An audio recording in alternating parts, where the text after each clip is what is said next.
mention that there are two things that I've done in studying the Íqán that I was interested in. I believe I mentioned these in the first class, or perhaps I mentioned them in the class on study. And that is that the guardian has chosen certain key passages from the Kitáb-i-Íqán to quote in, and he chose these paragraphs and extracts from the Íqán. So I went into the Íqán and searched to find out where they were and marked them in my book.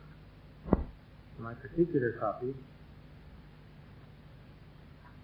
I've outlined the whole quotation in green, as it turns out. But I have a bit of color coding in it because I've got various things going on. But these box items are extracts that are cited by Shoghi Effendi in the dispensation. So when you come through it, if you want to arrange your book in such a way that you can identify these passages and realize that they have been given a special emphasis elsewhere by Shoghi Effendi, you might find that a helpful way of centering on the items at hand. Now, beyond that, I have some larger extracts that I've got outlined in blue here. And they are the sections of the green that have come from the Íqán. And the Íqán passages from that are cited in the green by the guardian in this selection are 24 in number, and they're grouped into 6 sections in the green. We'll give you the section numbers gradually as we work through some of those quotations. I wanted to cite a few of these extracts from the dispensation that are cited in the dispensation to see what is it that the guardian has chosen. There are a number of shorter passages that have been grouped into paragraphs. The subjects are God the Unknowable Essence, the appearance of God's prophet, the power and sovereignty of the prophet, the unity of the prophet, and the continuity of divine revelation. Now, if you consider how that runs parallel with this list of themes that we discussed last week, the major themes of the Kitáb-i-Íqán, you see how these are the central aspects of the cause. First, he cites about God the Unknowable Essence. He who in unnumbered passages feigns his utterance to be the voice of divinity, the call of God himself, thus solemnly affirms in the Kitáb-i-Íqán. To every discerning and illumined heart, it is evident that God, the unknowable essence, the divine being, is immeasurably exalted beyond every human attribute, such as corporeal existence, ascent and descent, egress and regress. He is and hath ever been veiled in the ancient eternity of his essence, and will remain in his reality everlastingly hidden from the sight of men. He standeth exalted beyond and above all separation and union, all proximity and remoteness. God was alone, there was none else beside him, is a sure testimony of this truth. In that latter part, God was alone, there was none else beside him, is from the Quran. It's like an affirmation of the explanation that is making. Please click like for this video and subscribe for more great content. For those of you who might have had to look in the dictionary the first time they came across the words egress and regress, it means coming in and going out, basically. Either coming down and going back again, going up again, or in or out of a body, or whatever we might imagine a manifestation that God himself might do, as believed by some of the sects of the various religions. Then the second theme is on the appearance of God's prophets. Having established, and this is all these citations are at the beginning of the second part of the Íqán, which is kind of the, the center of the book somehow is the most intense part of the book from the point of view of these truths.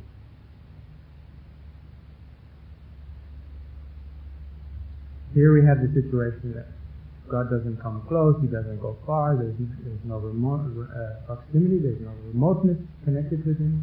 He entirely transcends anything and everything that we can understand. So we say, well then how are we going to know and worship God? How are we going to know and love God? How does this work?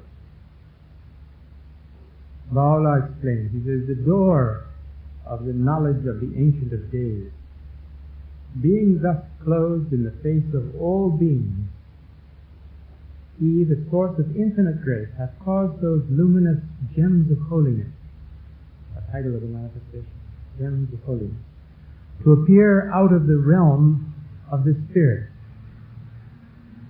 in the noble form of the human temple, and be made manifest unto all men, that they may impart unto the world the mysteries of the unchangeable being, and tell of the subtleties of His imperishable essence. All the prophets of God, His well-favored, His holy and chosen messengers, are without exception the bearers of His name and the embodiments of His attributes. And again, these tabernacles of holiness, these primal mirrors, which reflect the light of unfading glory, are but expressions of Him who is the invisible of the invisible.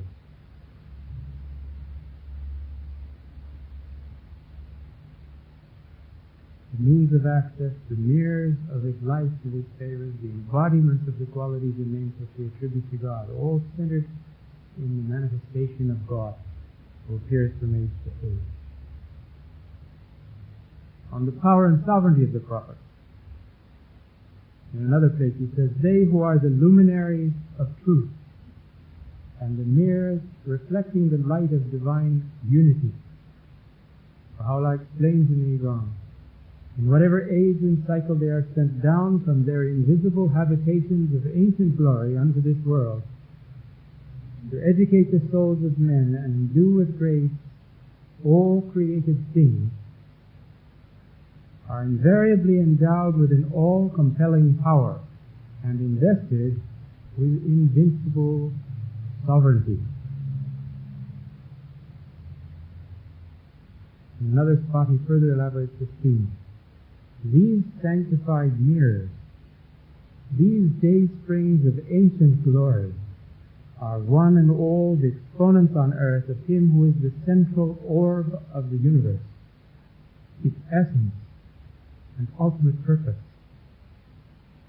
From Him proceed their knowledge and power. From Him is derived their sovereignty.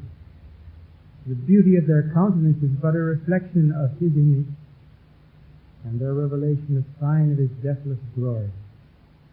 Through them is transmitted a grace that is infinite, and by them is revealed a light that can never fade.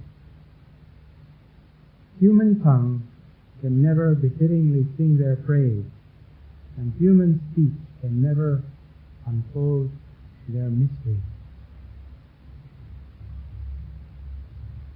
We were mentioning that personality, Abdu'l-Baha says in one of his tablets, that personality is in the manifestation of God, not in the essence of God.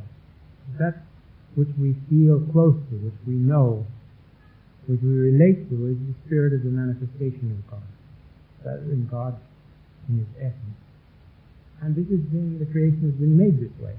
They are the fountainheads of His favors, the wellspring of His grace to us, the mirrors of His presence, and constitute the means of our approaching or pulling away, making ourselves, distancing ourselves from God.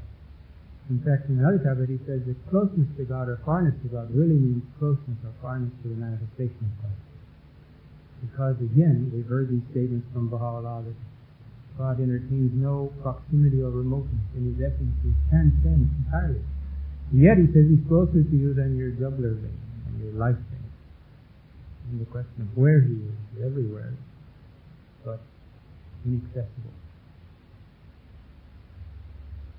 Now, if you imagine the infinity of the universe, and you imagine the being that must be behind it, you realize how your head kind of comes short. All your thoughts, there's nothing to relate to. It's too much to relate to. And part of the mercy of God, part of the grace of God, not a deprivation, but part of his mercy and grace is that he has constituted beings that appear to be like us, come amongst us, and guide us in the ways of his truth. What a mercy that is for us. You notice how he says, they have ascended down from their invisible habitations of ancient glory unto this world to educate the souls of men and to endue with grace all created beings. You'll recall Soviet in his letters has spoken about the difference between the nature of the soul of the manifestation of God and the souls that we possess. On the one hand, that divine soul, he says, has the position among stellar bodies of the sun, if you were to draw a likeness with stellar bodies. The manifestation is like the sun, and our souls are like planets. We do not emit light, we reflect light. And in order for there to be any illumination whatsoever in our existence and in our being and on the surface of our reality, we need the light of the sun. We need to circle around the sun.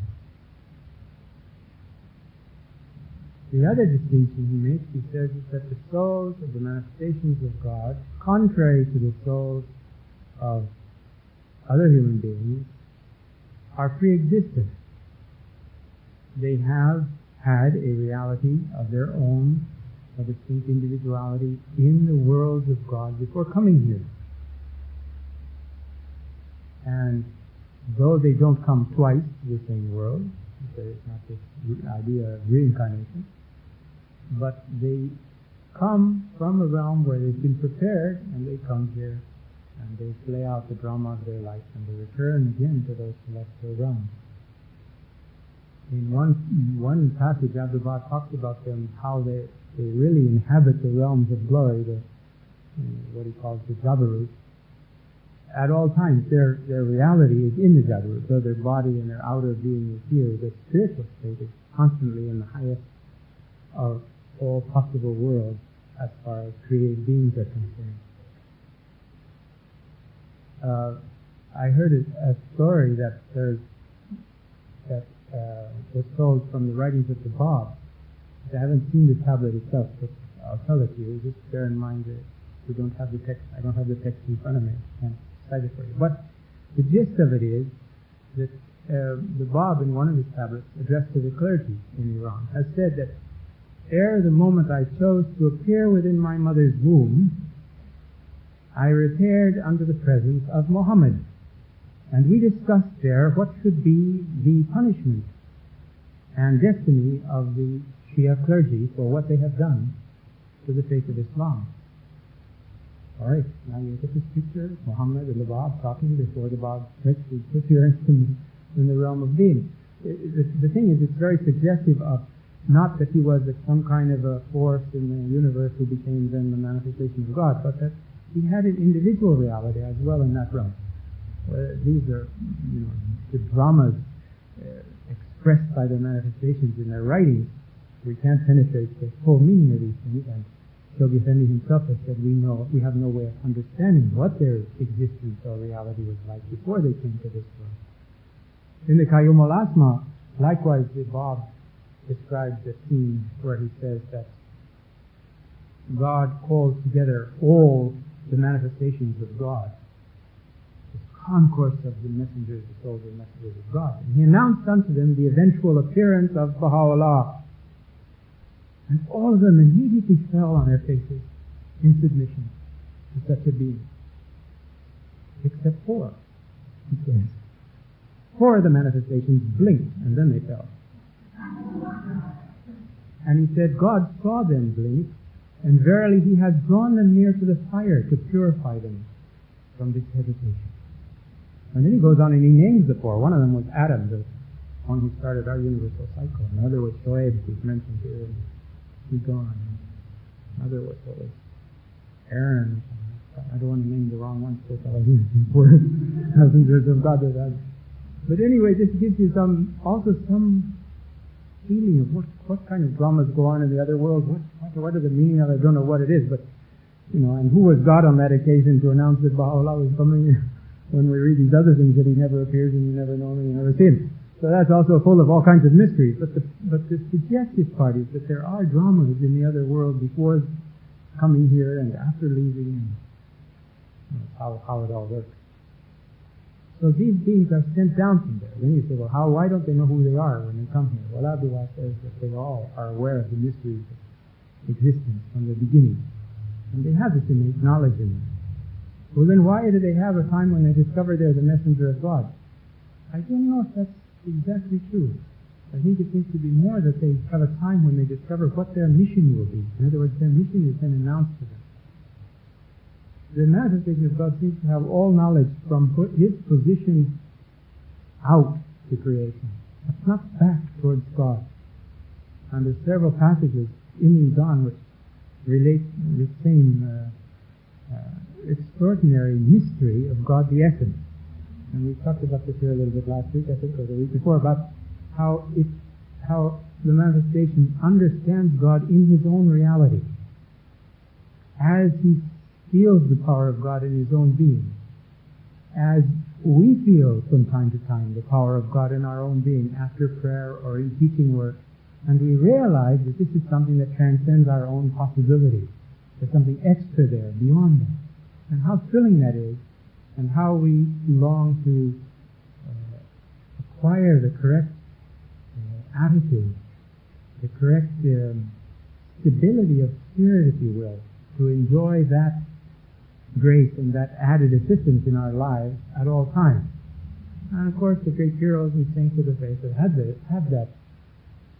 had themselves centered in that. And Abdul Baha told Guru Gettinger when she was going to India, you'll recall that famous talk that he gave her about attaining to the invariability of the inner state. That there is a condition of detachment where one is constantly in a state of attraction. And in a tablet also, which reminds one of Martha Root, Abdul Baha said that there is a condition that one can attain in teaching where physical means are no longer needed. In other words, the person is so guided as to things are arranged for them. Alright, you see it as coincidence or whatever happens, but somehow everything works out, and the person who would never have gone out if they were thinking, how am I going to get home tonight? I have no money, and I'm going to a Bahá'í meeting, and then what am I going to do after that? Says, never mind about that, I'm going to the Bahá'í meeting, and then we'll see what happens. And there's a story, again, with Martha Ruth, that when she was in San Francisco, at the end of one of the trips across the Pacific, she had a public meeting in San Francisco, and she went there to this public meeting, and she used the last coins in her purse to pay for the trolley car to go to the meeting. And she didn't have any money to go back to a hotel. She had a little bag with her. She brought that to the meeting. And she gave her talk, and there was a group of people there, and there was one woman that she noticed her face was shining all the time, and it got shinier and shinier, and she came up after her, and she said, I want my family to hear this. I know it's an inconvenience, but could you come with me this very night to my country home and spend some time with our family, you know? And she wrote about this. She said, this is the kind of thing that happened all the time. Things happen, things did occur, you know.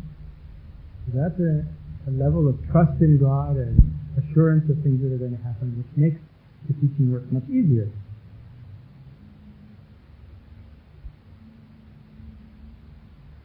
Now he touches on the theme of the unity of the prophets. We've heard last week that Soviet Effendi, in recalling these themes, talks about the twofold character of the station of the manifestations of God. There is a transcendent abstract state, which is one, whole, unique for all the manifestations of God, and then there is an individual reality, which is their personality, their name, the time they appear in history, all those individual aspects of their being. With regard to the unity, this famous phrase that you've heard so often, inasmuch as these birds of the celestial throne are all sent down from the heaven of the will of God, and as they all arise to proclaim His irresistible faith, they therefore are regarded as one soul and the same person. They all abide in the same tabernacle, soar in the same heaven, are seated upon the same throne, utter the same speech, and proclaim the same faith. They only differ in the intensity of their revelation and the comparative potency of their life.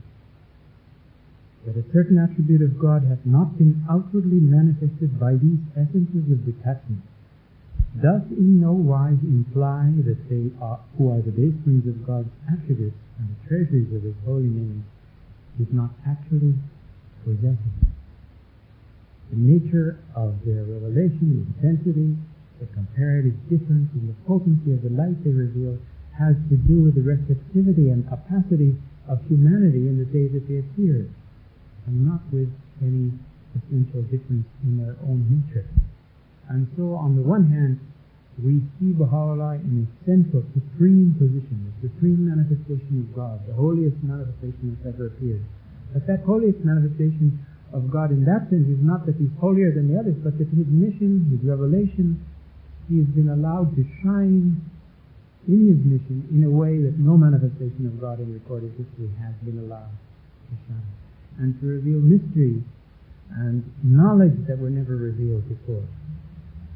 But He Himself has said that if the people had been prepared in the time of Jesus Christ for this revelation, Jesus Christ would have revealed it. The nature of the manifestation is such that any of them could have brought the mission of Baha'u'llah, but this was not the time. So in that sense, we should be careful about drawing a distinction. But on the other hand, we have to remember that Baha'u'llah has been placed in this position, and just as the Bab, who is at his right hand and is called the king of the messengers of God, the monarch of the prophets of God, he has his special station in the hierarchy of the prophets. So likewise Baha'u'llah has this very central position in the realms on high, and in relation to not only his own dispensation, but the dispensations from the beginning of the Adamic cycle, and all those series of prophets and messengers of God who are to appear for the next 500,000 years, under the shadow, drawing spiritual inspiration from Baha'u'llah's revelation, from his mission. We're just too close to it to have any idea of its magnitude. It overshadows us, and we have only the experience of prophets coming along in the past every 1,000 years or so and having a religion, and here we come with another one, and this is Baha'u'llah, and he has his religion. This is the kind of the way we're understanding it. And it's part of the way we need to understand it to be able to teach it in the first instance to the people of the previous dispensation, so that they can understand progressive revelation, how it comes on. And while that is one reality, there is this other dimension of Baha'u'llah's greatness, of the fact that he speaks from this level of divinity, oftentimes in the first person of God's voice speaking through him.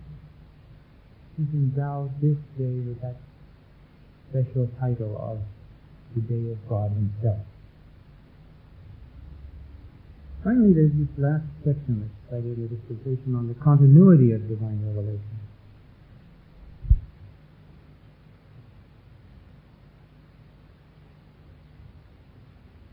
And Shoghi here combines 4 lines from the Íqán with his own conclusion. I'll read it with Shoghi these words together.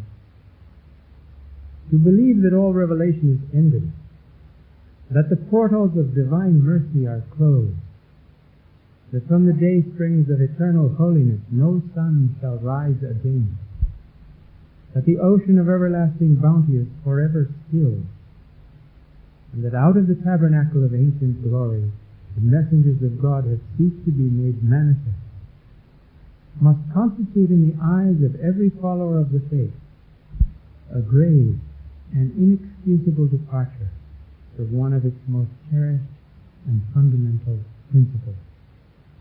Now remember, we were talking about this fundamental principle of the relativity of religious truth, that religious revelation is progressive, that there's no end to it, there's no final revelation in which everything is given and nothing else comes up from it. It's all relative to our universal cycle, the universe we live in, to so many other things, the society we come from, the state of humanity at the time of the appearance of the manifestation of God.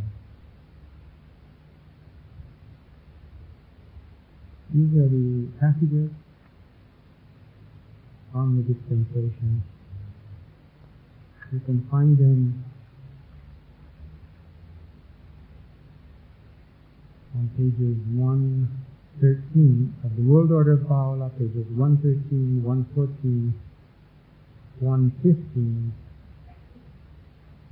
and 116. And they're all identified as coming from the Íqán. Then you'll have the fun of looking to see where you find them in the Íqán. Let's look a little at the two different parts of the Íqán. We read those opening paragraphs. In a sense, we can say that the basic themes of part one are the standards of humanity versus the standards of God and the need for detachment. There's a brief review of the persecution of past prophets. There's a discussion of the reasons for the persecution of the manifestations of God. There's a symbolic interpretation of verses from the Bible, Matthew 24, verses 29 to 31. And numerous symbols in that passage are explained. Also affirms the validity of the Quran and the Bible and the true meaning of the phrase corruption of the text, which is discussed towards the end of part one. The basic themes of part two seem to be the unknowability of God, and because of this, the continual successive appearance of His manifestations, His messengers, the meaning of the sovereignty of the manifestations of God. So outwardly they seem to be bereft of sovereignty, yet inwardly they possess control over everything. The twofold language which all the manifestations of God speak, an explanation on the day of resurrection, and its meaning. Again, this dual station of the manifestations of God, the two aspects of their being. The passages regarding the qualifications of the true seekers after the beloved. And then a series of proofs related to the Bab's mission, cited by Baha'u'llah here. So that's the intention of serving as proof of the Bab. One thing you'll notice in reading through, if you've been reading Íqán, you've seen how often Baha'u'llah refers to the words or such as ponder, explore, observe, contemplate, reflect, examine, consider, meditate, strive to comprehend the verses. It's an exercise of will. It's an exercise of concentration. It's an exercise of balance. It's an exercise of attitude, spiritual attitude towards the text. And the repetition of these realities and the importance that they're given within the setting of the revelation make us want to try to penetrate and understand it. And you say, well, what kind of Bahá'í am I if I read the Íqán and it just seems like an ordinary book to me? And if I read it with this eye of superficial reading it out.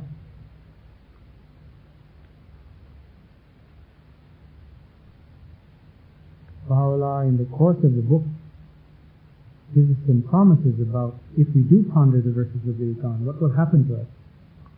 I'll read a few of these for you. He says, we'll attain the nest of faith and certainty, drink deep from the water of ancient wisdom, partake of the fruits of the tree of divine knowledge. Find the doors of understanding, divine wisdom, and infinite knowledge unlocked and flung open before your face. Find all knowledge and the mysteries thereof unveiled before your eyes. Understand the ways of the prophets of God. Grasp the purpose of God for your existence. Apprehend the mysteries of the symbolic terms found in the Holy Book. Seize the significance of all the abstruse problems of this day which have become barriers between men and the knowledge of the day of judgment. Find whatsoever ye seek, and apprehend the greatness of the revelation of God. There's page numbers here for those if you want to read them after the collection.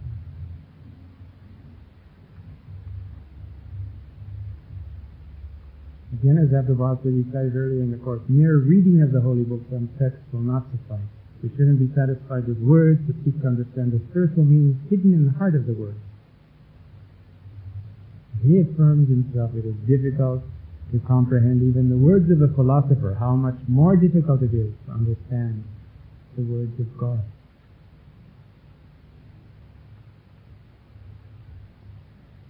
Again, he said, it is easy to read the Holy Scriptures, but it is only with a clean heart and a pure mind that one may understand their true meaning. Let us ask God's help to enable us to understand the Holy Book. Let us pray for eyes to see, and ears to hear, and hearts that long for peace. Now, this question of a clean heart and a pure mind so that one may understand the true meaning of the text gives us some indication why living the Baha'i life is so important. You can't decide, well, Baha'i life is one thing and my knowledge of the revelation is another. I'm going to study and learn everything I can, because it is in our action and in our behavior lie the keys to whether we're going to be able to attain to certain levels of comprehension and understanding. They have to do with detachment from the world, they have to do with attraction to God, they have to do with the illumination and stirring of the soul by those breezes and graces which flow from the text. And all of that predisposes us to being able to concentrate, it would seem, in the right manner, so that our eyes begin to see and our ears begin to hear, and we begin to acquire and attain to some of these things which are not communicable in words, but our realities present at this very moment. Baha'u'llah says if the grace of God were removed from humanity or from any of us for an instant, we would all perish. All of these heavenly treasures are at hand. You just take but one step, and with the next enter the realm of eternity, or of eternal understanding, or of spiritual comprehension. It gives us the very tantalizing closeness of all of it. But it requires some steps on our part, like sacrificing everything we have, and giving up every desire and notion that we had in the past, and throwing away our whole system of knowledge. You can't shed it all at once because you'll fall down. You need to keep some of it. Shed it as you can. As you absorb spiritual truth, remove the things that aren't necessary. Leave them behind. It's the same idea that the world and the kingdom are in opposite positions. If we're close to the world, we're far from the kingdom. If we draw ourselves up, focus on spiritual truth, we begin to let those fill our lives, fill our minds, and that becomes the desire and hope of our life.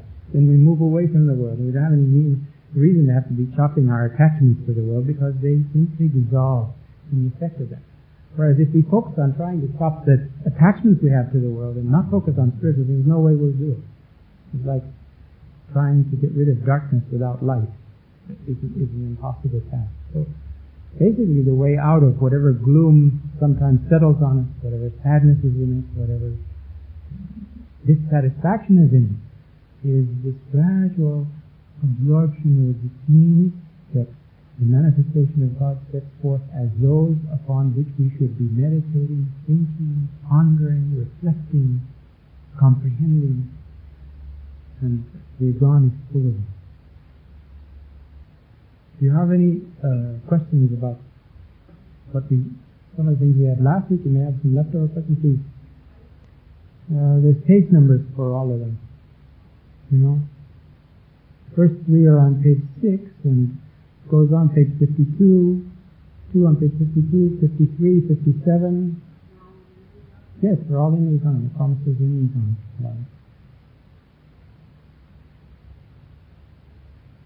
Other comments or questions? You may have a question if you say, I don't know, I can't ask this question. But it's probably some question that somebody else has too. If you've got one, please, Tom. Yes, those are my, I should warn you, those are my own titles for these various citations from the dispensation, from the Íqán quoted in the dispensation. God the Unknowable Essence, on God the Unknowable Essence, on the appearance of God's prophets, on the power and sovereignty of the prophets, on the unity of the prophets, on the continuity of divine revelation.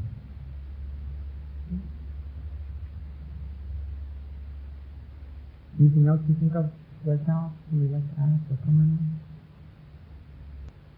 Now we come one stage further.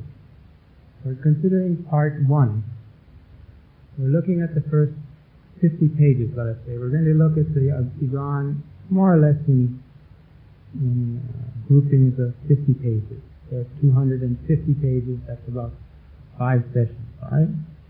We look at them and consider some of the major themes that are found in these sections and some of the major passages. How can we do this? We can't take 50 pages and read them in one session.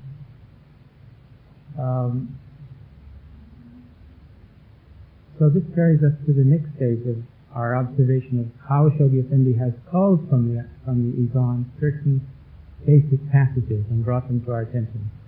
And those are the passages, once again, that I mentioned at the beginning, that he's placed in the gleanings along with selections from so many other writings of Baha'u'llah, including the Kitáb-i-Íqán. A number of passages here from the Kitáb-i-Íqán as well. Some from Epistles of the Son of the Wolf. And this was Shoghi Effendi's selection of Baha'u'llah's writings suitable for the West and for the conveying of the truths of the revelation to the public, not just to the Baha'is, but they're quite suitable for the public.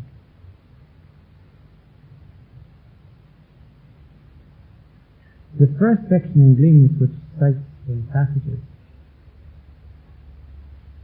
from the Íqán, is section 13, pages 17 to 27 of this particular edition, and also the smaller red edition of the Gleanings. It will be different in the British version, or if you have this collected writings of Baha'u'llah from India. But you can find it by the section. Gleanings section 13. Now, before we do that, I wanted to give you one of these handouts here.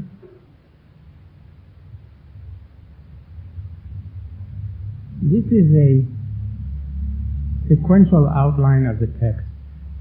Happens to be one that I prepared while I was studying Íqán for several times. It's since been polished up a little here and a little there. Any outline of the text has to choose a level of complexity that it's going to convey. You could have an outline of the text which could include every word of the Íqán if you wanted, and that might be a very useful exercise, how to outline it with every sentence being either a major theme or a sub-theme or whatever. I was interested in, since there are so many subjects dealt with in the Íqán, I was interested in more of having a topical outline, and yet not arranged according to topics, but in sequence, so that one could kind of glance through it and find that section that you knew where it was, but you didn't know what word to find it in the index, and also to be able to take a fast overview of 50 pages or 100 pages of the Íqán at once to see what the themes were. I have a little preparatory note here. It says, the following outline represents one effort to identify the important subject matter of the Íqán in the order in which it appears in the text. The task is formidable. The outline is not intended to be fully comprehensive, but rather to serve as an aid in locating various subjects. It is suggested the student should consider preparing his own version. It proves a very helpful exercise for coming to an understanding of the structure of the book as a whole, and leads to an appreciation of how the Íqán is composed of a number of themes, all beautifully interwoven. This sequential approach does not adequately deal with this interweaving. The numbers following each entry below refer to pages in the Íqán, and in this case, as in the other handout, to the page numbering found in the American edition of the Íqán. The back of the first page is blank, but the thing doesn't, you haven't lost the page if you have a blank page. It's continuing on the second sheet. Now, you can have a look at this, and if you're going to prepare your own, you can set it aside and just start the task yourself. See what you come up with. In some of the other courses in the past, students have given me copies of their own outlines. Very helpful, and I've revised this at times in accordance with things that they've pointed out. There's some attempt to try to find major themes and minor themes by the indentation process. That again is my own subjective understanding of emphasis and order in the book. You will want to question it. You will want to see, is this so or isn't this so, or how do you feel about it? There is no final version of this available. And I'm sure there are ties and connections that one doesn't see even after many readings. And then suddenly, perhaps the next time you look at the book, you find these connections, reflections back and forth. Does everyone have a copy now? So it starts off with the theme of detachment, the key to true understanding, and then the requirements of those who tread the path of faith and who want to attain to detachment. Then there's a section here which deals with the cause of the denial on the part of the people of the prophets of the past, and the mention of the Surah of Hud from the Quran, then accounts of the cruelties suffered by the prophets of the past, and it deals specifically with Noah, with Hud, with Saleh, with Abraham, Moses and Jesus. Then there's a rather longer section, 5 pages, on the denials of the religious leaders. References to the unfoldment of the mysteries of the verses, reference to the coming and return of the prophets, the theme of distinction, variation, and the unity of the prophets, the question of the spiritual meaning of food and of bread. Then begins the explanation of the meaning of Matthew 24, from chapter Matthew 24, verses 29 to 31, and that's continued from page 24 to page 48, and also after a break in which other material is introduced, Baha'u'llah returns to the theme, pages 61 to 80.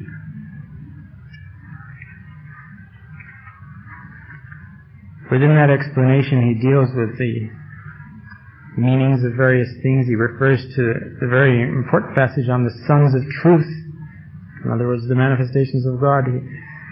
He talks about oppression being an essential feature of every revelation, the highest purpose of creation. The sun and the moon are interpreted, and the interpretation of the sun and the moon he deals with then sons of truth, religious leaders, laws and teachings, prayer and fasting, what the darkening of the sun and moon stands for, what the cleaving of heaven means.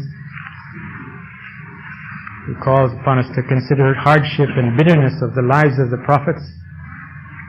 What is the meaning of the changing of the earth, and refers to knowledge as a light.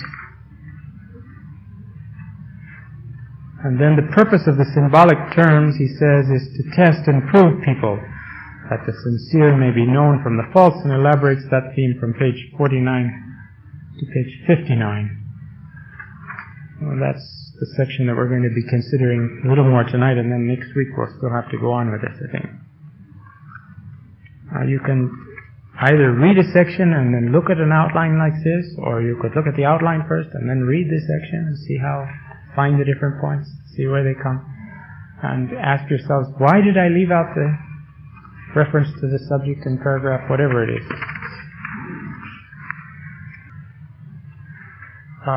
We're going to have some reading of the major passages, a few major passages from this to end the class this evening. I want to pass out a list of questions on the first 100 pages of the book that we're going to suggest that you try to find the answers for by looking in the text. They're all answered clearly in the text. It'll give you something to aim at. If you've read it already, you can search through. If you haven't read it and have the possibility, you can read through and try to find these. They're not especially tricky questions. They're questions really designed to draw your attention to the central themes, to the major points that Baha'u'llah is making. And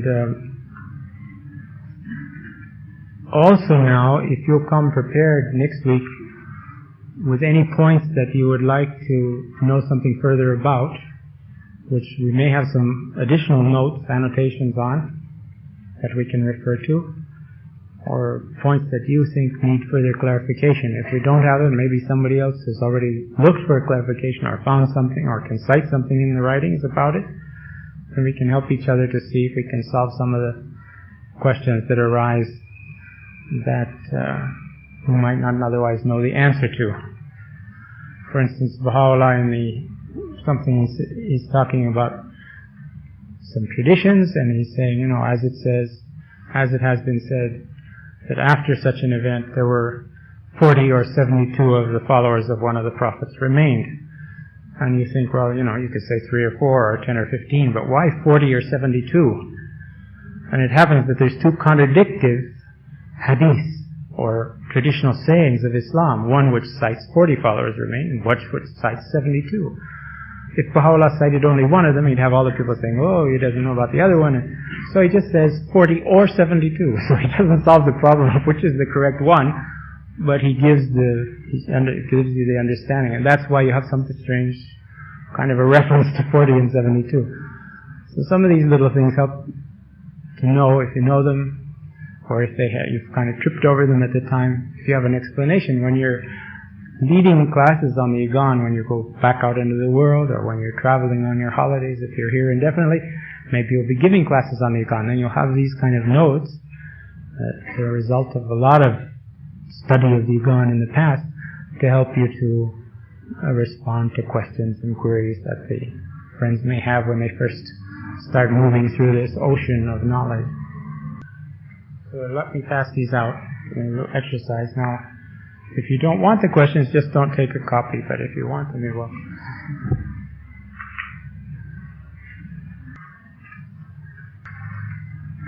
There should be room here for you to write down the page numbers where you find the answers to these questions. In some cases, you might find more than one answer. There may be several quotations that seem to suit it, or a whole paragraph, or a whole page, if you will.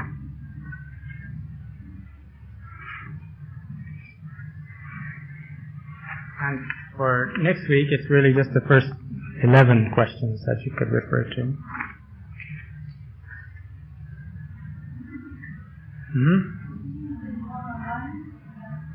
Can what? Online for answers? On the what? On the terminal, sure, you could do that if you wanted.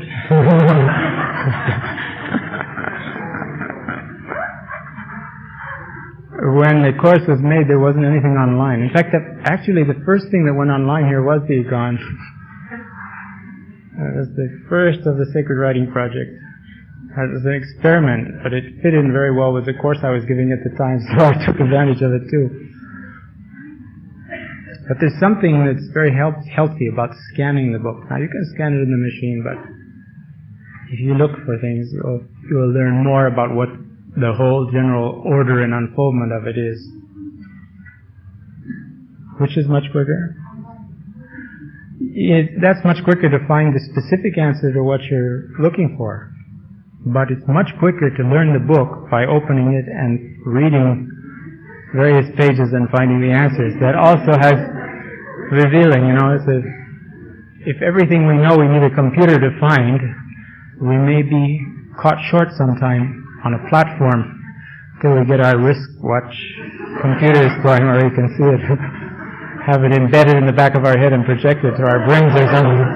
Some such thing. I don't know what's coming in the future, but until such time I suggest you have hard copies of the books, no matter what computer programs you have.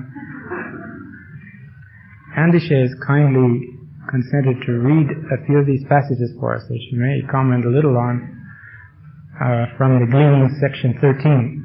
And again, the first part of this, you can find these now, you can follow in the book. The first one is on page 4. Consider the past, it starts. Consider the past.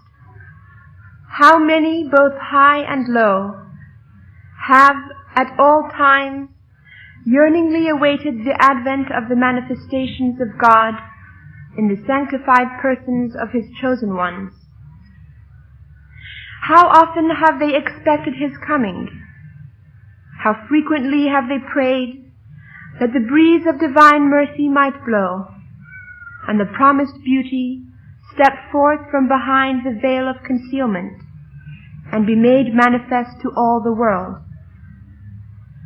And whensoever the portals of grace did open, and the clouds of divine bounty did rain upon mankind, and the light of the unseen did shine above the horizon of celestial might, they all denied Him, and turned away from His face, the face of God Himself. Now, the fact that we're skipping other important passages, when we come back to the review of them, we'll look at various other things too. But this is just to show you what the Guardian has selected from these pages.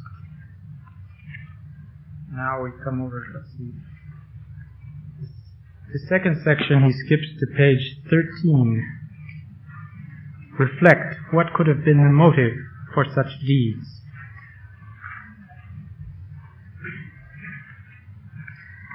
Reflect, what could have been the motive for such deeds? What could have prompted such behavior towards the revealers of the beauty of the All-Glorious? Whatever in days gone by has been the cause of the denial and opposition of those people has now led to the perversity of the people of this age. To maintain that the testimony of providence was incomplete, that it hath therefore been the cause of the denial of the people, is but open blasphemy. How far from the grace of the All-Bountiful and from His loving providence and tender mercies it is to single out a soul from amongst all men for the guidance of His creatures, and on one hand to withhold from him the full measure of His divine testimony, and on the other inflict severe retribution on His people for having turned away from His chosen one. Nay, the manifold bounties of the Lord of all beings have at all times, through the manifestations of His divine essence, encompassed the earth and all that dwell therein. Not for a moment hath His grace been withheld, nor have the showers of His loving kindness ceased to rain upon mankind. Consequently, such behavior can be attributed to naught save the petty-mindedness of such souls as tread the valley of arrogance and pride, are lost in the wilds of remoteness, walk in the ways of their idle fancy, and follow the dictates of the leaders of their faith. Their chief concern is mere opposition. Their sole desire is to ignore the truth. Unto every discerning observer, it is evident and manifest that had these people, in the days of each of the manifestations of the Son of Truth, sanctified their ears, their eyes, and their hearts from whatever they had seen, heard, and felt, they surely would not have been deprived of beholding the beauty of God, nor strayed far from the habitations of glory. But, having weighed the testimony of God by the standard of their own knowledge, gleaned from the teachings of the leaders of their faith, and found it at variance with their limited understanding, they arose to perpetrate such unseemly acts. Two things that I'd like to mention now. One is you may want to look at the Íqán from various aspects. One aspect that's interesting to bear in mind here is the question of spiritual geography. In the passage we've just read, we've read about such things as the valley of arrogance and pride, the wilds of remoteness, the showers of His loving kindness. All of these symbols that we have from the world of nature around us, which are used here in various ways. It's very interesting to make a map in your own mind. You'll see many more examples of this within the text itself. Another is something that I've found very helpful, is in the outer margins to do cross-referencing. When you find passages that are linked to each other in some way, put a cross-reference to the other passage in this spot and likewise at the other point. For instance, where it says, "But having weighed the testimony of God by the standard of their own knowledge," I have a reference back to page 4, which, as you'll recall, has this same subject. That no one can ever enter the abode of immortality unless and until he ceases to regard the words and deeds of mortal men as a standard for the true understanding and recognition of God and His prophets. So this then is cross-referenced on page 4 to page 15. There's another reference which I don't know what it is. We'll look. It's on page 68. Let's see what that one is. It's the same subject.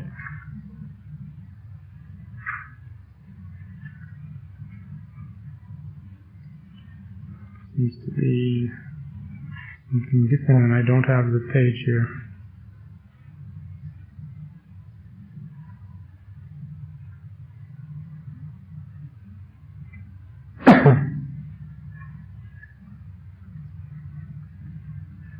Not sure what that one refers to. Hold on a second. Let's look on 211. That's the other reference I have here. This will give you a better idea.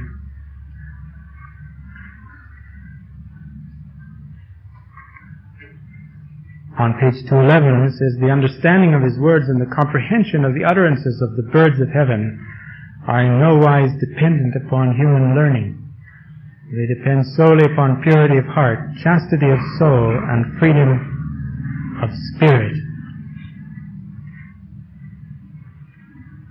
There's a cross-reference here in the first section we read on page 4 about the advent of the manifestations of God, how high and low all the people have been waiting for the advent of these chosen ones. Excuse me.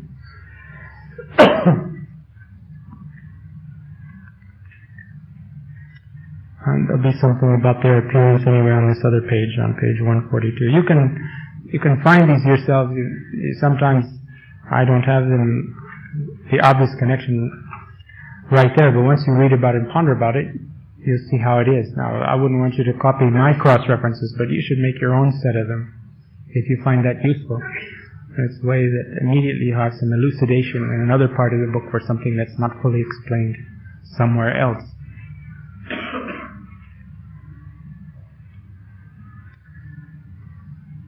Think that. Thank you. That brings us to the end of our time. Now, these other gleaning passages we'll take up next week, but they're principally pages 11 to 12, 17 to 19, and 20 to 22. So I wish you a week of profitable reading and studying on the Íqán, and we'll see what we can uncover next week.